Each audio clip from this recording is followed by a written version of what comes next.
I believe that we have to become creators, creators who intend to create the future.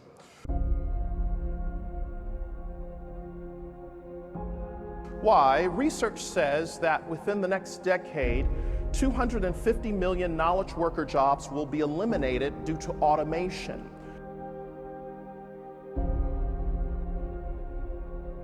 But I believe it's the greatest period and greatest moment in history for creators to understand what is my calling, what is the thing that I'm going to commit to, and what is that connection.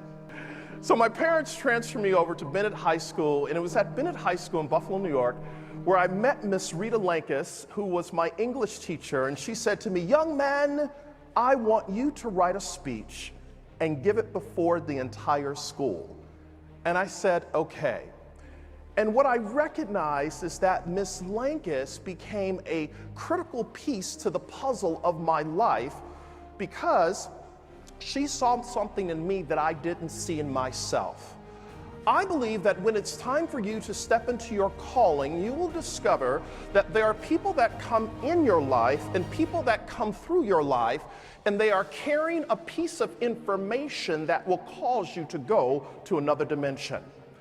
My mentor said to me a number of years ago, a gentleman by the name of Dr. Mark Sharona, he said to me, "You weren't born to fit in, you were born to be brilliant." And the moment he said it, it unlocked something in me, because what I began to recognize is that when I was at McKinley High School, I was chasing after something that was not a part of my calling. And I believe, ladies and gentlemen, when you are a creator, you will discover the thing that you want wants you. You would never have a desire for something unless you already had the capacity to make it happen. So when it comes to really understanding your calling, the question becomes, are there some things that we have to let go of? Here's what I've discovered. The reason sometimes people never find their calling is because they have emotional equity in the way they've always done it. And all of a sudden, when it's time to let go of what they've been doing, they're like, wait a minute.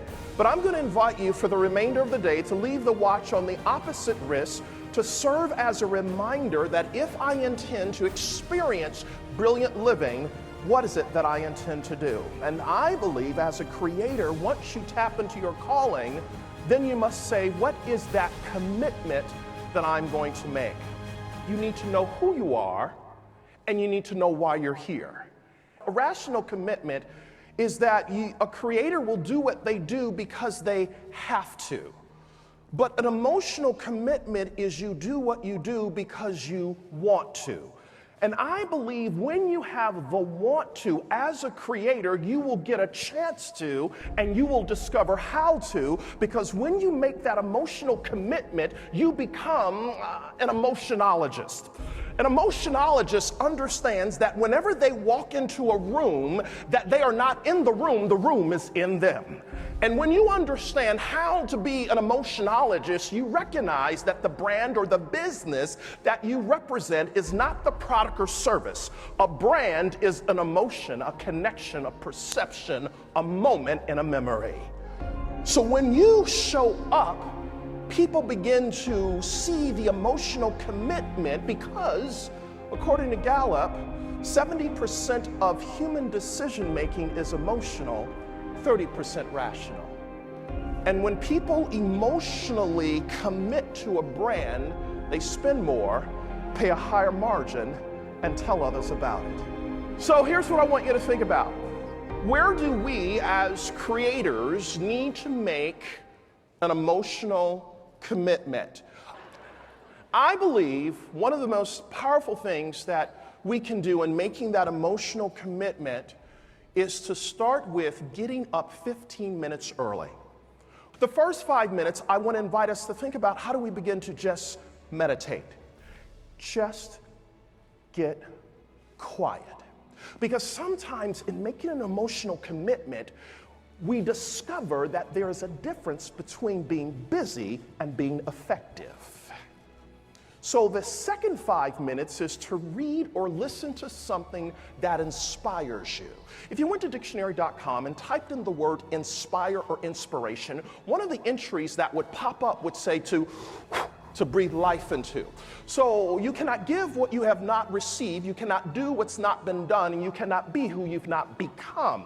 So that second 5 minutes to read or listen to something that inspires you is to infuse you so you have something to give. Third 5 minutes, Rabbi says when you're operating in emotional congruence, everything that you think, everything that you say, and everything that you feel is in full alignment. When you are in full alignment, you have internal integration for external execution.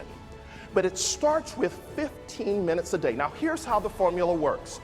15 minutes a day creates 7 days a week. 7 days a week creates 30 days. 30 days creates 90 days. So net takeaway, if I am to be a creator who experiences a breakthrough, live my life in quarters. Every 90 days, how did I get to this point? Well, it's because of the behaviors and habits that I've had for the last 30, 60, 90. How did I get to this point? Based on what I've done for the last 7 days. How did I get to this point? Based on what I've done 15 minutes a day. I believe when we make that emotional commitment, we will discover that not only will we slow down in order to speed up, but as a creator, we'll discover that a paycheck is given to people who show up, but opportunities are given to people who work beyond what they're paid to do because of that emotional commitment. Now, after we think about our calling and we've made the emotional commitment, we then have to say, what is that connection? We are living in a time and an era where people are waking up on the planet where they settled 30 years ago for a check, a cup of coffee in Cubicle Farm, and woke up and said, this doesn't work for me anymore. I have brilliance in me. And then they discovered, here's what they discovered, what you do is not who you are. Because who you are is just a snapshot of what you do.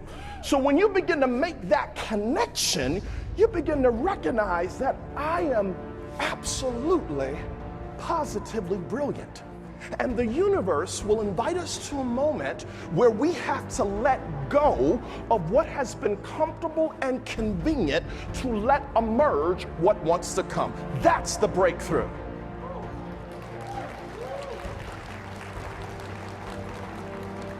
So allow me to upload into your hard drive a few thoughts. When I understand the power of connection, I recognize that the real job of a leader is never to motivate anyone. The job of a leader is to invite people on a journey to discover themselves while they're following you. That's the job of a leader. When I understand connection, I recognize that success is inconvenient, because if it was convenient, everyone would be successful. So to the degree that you are willing to be inconvenienced, oh brilliant one, is the level you will tap into your calling, your commitment, and your connection. Here's something else to consider. Spec have no color.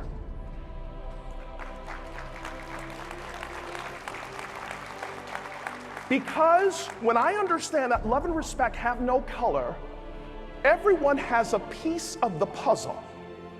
I have what you need, and you have what I need, and when we come together, we become better together. In other words, we have to move from me to we. And when we move from me to we, then we really begin to understand that brilliant living is all about your calling, your commitment, your connection.